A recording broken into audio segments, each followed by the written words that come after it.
Shalom!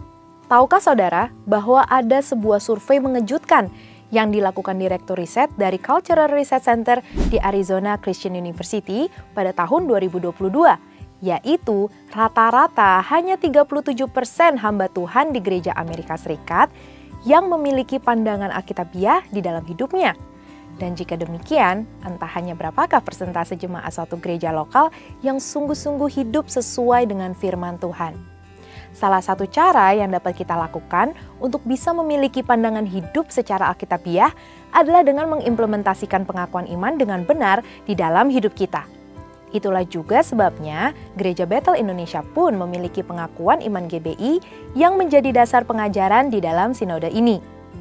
Melihat dari sejarah yang ada, bapak-bapak gereja, yaitu setelah era para rasul, merumuskan beberapa pengakuan iman. Dua di antaranya memiliki tempat yang khusus di dalam kekristenan, yaitu pengakuan iman rasuli dan pengakuan iman Nisea. Pengakuan iman merupakan ringkasan kebenaran-kebenaran iman yang pokok yang dipakai sebagai pegangan pertama. Pengakuan iman ini merupakan hasil kesepakatan para bapak gereja yang tentunya dituntun oleh Roh Kudus dan secara bersama-sama merumuskan suatu dasar pengakuan iman Kristen yang berlaku sepanjang zaman. Rasul Paulus memberi nasihatnya dalam 2 Tesalonika 2 ayat 15 yang berkata, "Sebab itu saudara-saudara, berdirilah teguh dan berpeganglah pada ajaran-ajaran yang kamu terima dari kami, baik melalui pemberitaan maupun surat." Dan pengakuan iman ini adalah salah satu contoh ajaran yang dirumuskan oleh para bapak gereja melalui konsili ekumenis. Bahkan, jauh sebelum adanya perumusan pengakuan iman ini, Rasul Petrus pun telah membuat suatu pengakuan iman dalam Matius 16 ayat 15-16 yang merupakan jawaban atas pertanyaan Yesus, "Menurut kamu, siapakah aku ini?" Di mana Petrus menjawab, "Engkau adalah Mesias, anak Allah yang hidup." Pewahyuan dari Bapa kepada Rasul Petrus inilah yang menjadi pengakuan iman gereja mula-mula, yang di dalamnya juga terdapat pernyataan Yesus itu Kristus dan Yesus itu Tuhan, seperti tertulis dalam 1 Korintus 12 ayat 3 dan Kisah Para Rasul 8 ayat 37. Rasul Paulus berkata dalam Roma 10 ayat 10, "Sebab dengan hati orang percaya sehingga dibenarkan, dan dengan mulut orang mengaku sehingga diselamatkan." Yang artinya, saat kita mengaku penting untuk adanya keselarasan antara mulut yang mengaku dan hati yang percaya. Sehingga yang diucapkan lewat mulut adalah pengakuan iman, "Aku percaya."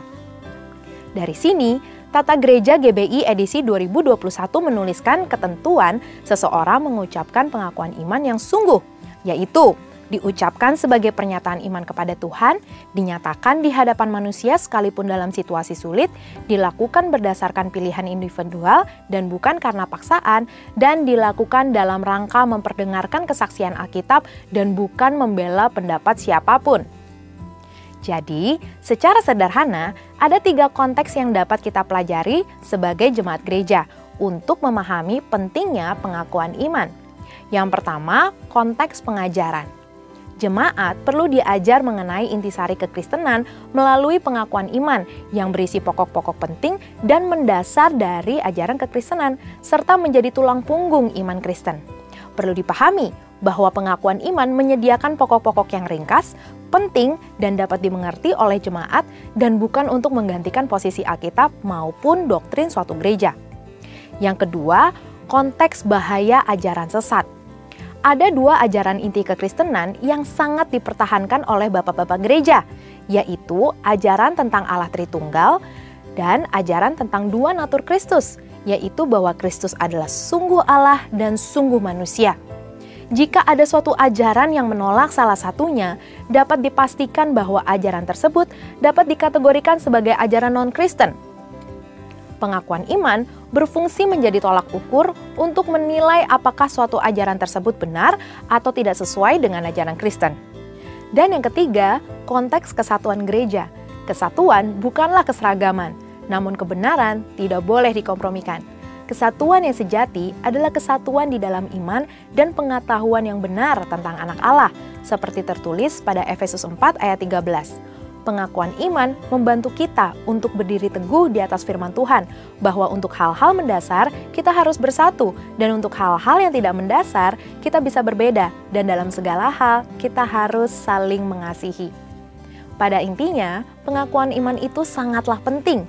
GBI pun memiliki pengakuan iman Gereja Bethel Indonesia.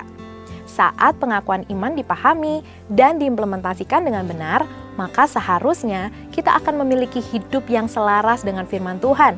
Karena pengakuan kita bukanlah sekedar pengakuan di mulut, namun terlebih melalui hati dan tindakan, kita mengakui dan mengagungkan Allah Tritunggal. Saudara, untuk penjelasan lebih lengkap dari tim teologi kami, silakan untuk membuka link yang ada di atas atau scan QR Code yang tersedia. Tuhan Yesus memberkati.